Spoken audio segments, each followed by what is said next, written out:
2020 was an interesting year for the watch market, and I must say I think 2021 is going to be just as crazy. There's going to be price increases, there's going to be discontinued highly collectible watches, and much more. What's going on, guys? Welcome back to my channel. My name is Anthony and this is Watch With Me. Today we're going to be talking about my predictions for the early parts of 2021. I can't wait to get into it. Before we get into it though, of course, a wristwatch check.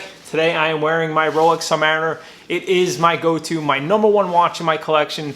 And you know what? It just goes with everything. So I don't take it off anymore, really. I got all these other watches that just sit in the watch box. But enough of my watch. Let's get into the top.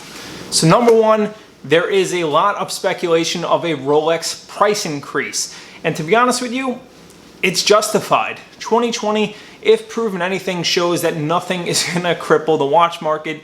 We had a global pandemic. We had a closures of Rolex. They were closed for 10 weeks. They made 20% less watches in 2020.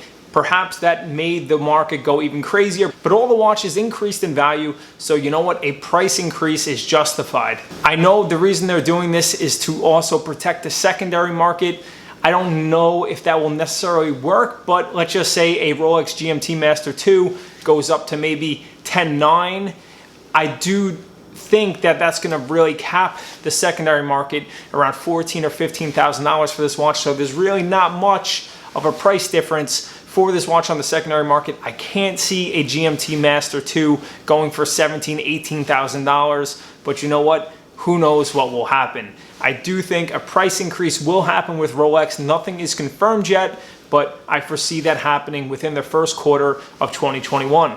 #2, Tudor is going to have a huge year. If you look back at 2020, they were one of the few brands that really put out nothing. They really only released 2 different models. The Tudor Royal, which to be honest with you, I think is a fantastic watch, an unbelievable price point, integrated bracelet, wears really well, automatic and under $3,000.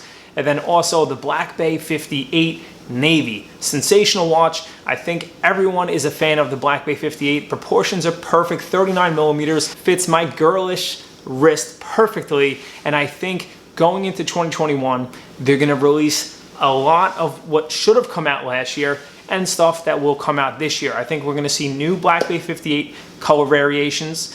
I think we're gonna see new color variations of the 41s. I even think we're gonna see a smaller version of the GMT from Tudor. Very excited for what possibly could come out from Tudor in 2021. Just some predictions I have, but to be honest with you, I think that this will be a record year for Tudor. I think we're gonna see really exciting stuff come from this brand, and I'm very excited. I love Tudor. Last but not least, Patek Philippe. I think they are really gonna shake the watch world this year. Some speculation just on social media today. Patekaholic has put up a video saying a 6711 is gonna be coming out. He said it's not confirmed, just some rumors. A 6711, what could that be? I've been saying for the last 2 years in some of my videos that Patek is gonna release a 42mm Nautilus. I don't know if necessarily this could be that, but perhaps it will be a 41mm, kind of like what Rolex did with the Submariner, just making it slightly larger. I do think it would be really smart if Patek would discontinue most of their steel Nautilus watches. They're selling these watches between $30,000 and $40,000, and then on the secondary market they're going for almost 200% of the value of these watches. They're really not making as much as they should be on these watches. But if they discontinue the steel watches and make them in white gold or platinum or only rose gold, then they can charge $70,000, $80,000, $90,000 for these watches, protect the secondary market slightly, and also make more of a value on their watches.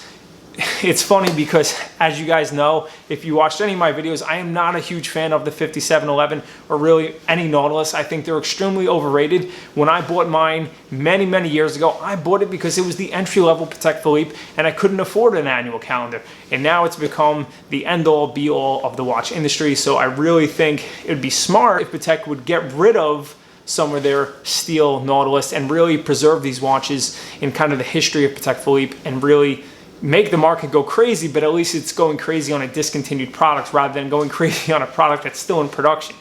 But most of all, I do think we're going to see a larger 5711. I've been saying it for a few years. Obviously, if this does come out, this has been on the back burner from Patek for quite a while, and perhaps it even should have come out last year, but because of the pandemic, they're pushing it, and now we're going to see it. So we'll go ahead and see if I'm right, and let's see. 6711 has a nice ring to it, and maybe it's a 42mm Nautilus, or maybe a Nautilus in yellow gold would be very cool. But that is some of my predictions for 2021. Do me a favor, guys, if you stayed this long, drop a comment down below. What are some of your predictions for 2021?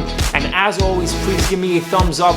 It helps out the algorithm and it lets me get more views, and in essence makes me a little bit more confident to keep doing these videos for you guys. But that is it. I hope you enjoyed the video, and until next time, guys, take it easy.